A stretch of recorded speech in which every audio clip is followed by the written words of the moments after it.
Hey everyone, in today's video, I will show you how to watch YouTube or any streaming service on your car's multimedia system. But please note that it's recommended to use it only when the car is parked. Remember, safety first. Alright, let's begin with the tutorial. In this video, we will be using an app called CarTube, designed specifically for YouTube videos, but it will also work with other apps.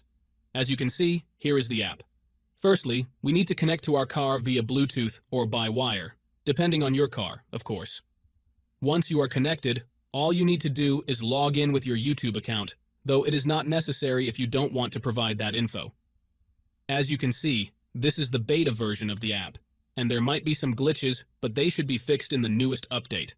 Now, this also works on the newest iOS versions. Just take a look, and you can clearly see that my iOS is up to date. I should remind you that you don't need to do any special stuff like jailbreaking or sideloading to use this app on your device. Just follow this tutorial. It's really easy. Okay, before we can proceed, we need to change some settings on your phone. Firstly, go to Settings, then Battery, and disable Low Power Mode. This feature slows down the device, which we don't want. Next, go to General, and then Background App Refresh.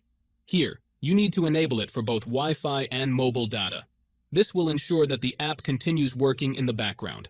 Now, those are all the settings we need to change. We can move on to the next step.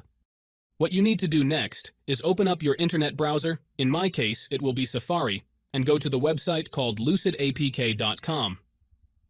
Lucidapk.com is a website where you can find many modded apps and games with amazing features. Once you are on the website, search for CarTube and click on it. Here you will see some information about the app.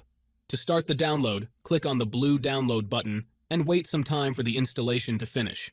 However, there is one more step that you need to complete before you can finish the installation. This step may vary depending on your device model and operating system, and usually involves some pretty simple steps.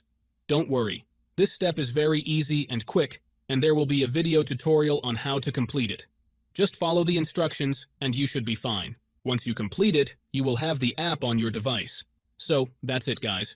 If you enjoyed this video, make sure to leave a comment, like, and subscribe. Thanks for watching, and see you next time.